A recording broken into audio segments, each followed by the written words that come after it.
Medina उस वक्त सुकून में डूबा हुआ था। गलियां सुनसान थीं, घरों के दरवाजे बंद, लेकिन उस खामोशी में एक अनजानी सी बेचैनी छुपी हुई थी। हजरत फातिमा रजी अल्लाहु अन्हा तहज्जुद की नमाज अदा कर चुकी थी। सजदे से सर उठाकर हाथ दुआ के लिए उठाए, लब्बों पर खामोश दुआएं जारी थीं। दिल में एक अजीब सी कैफियत, बेवजह घबराहट महसूस हो रही थी। अचानक दूर पहाड़ों की तरफ से गरजदार आवाज आई, शेर की दहाड़।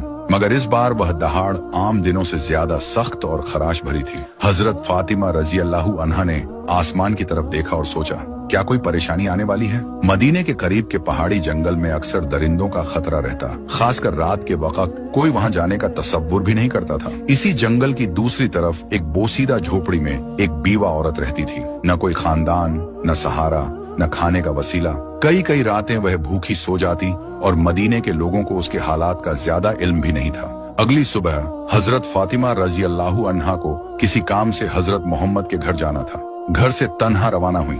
दरवाजे पर पहुंची तो अचानक कदम रुक गए। अंदर से महबूब वालिद की आवाज आ रही थी। आवाज में फिक्र का रंग साफ था। आप अपने सहाबा से फरमा रहे थे, मदीने की सरहद के करीब पहाड़ के उस पार जंगल के किनारे एक बीवा औरत रहती है। उसका शौहर राह खुदा में शहीद हो गया।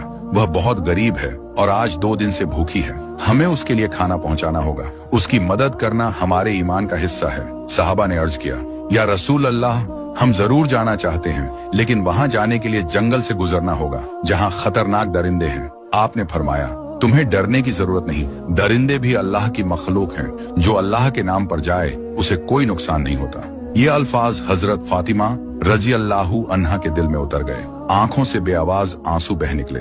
सोचा, जब मेरे अब्बा जान एक अजनबी बीवा की भूख और तकलीफ की फिक्र कर रहे हैं, तो क्या मैं उनकी बेटी पीछे रह जाऊं? बिना अंदर गए, बिना सलाम किए वापस घर लौट आई।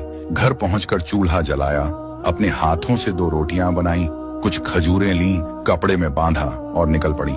जैसे ही बाहर निकलने लगी, उम्मे सलमा रजी अल्लाहु अन्हा आ गई। ए फातिमा, कहाँ जा रही हो?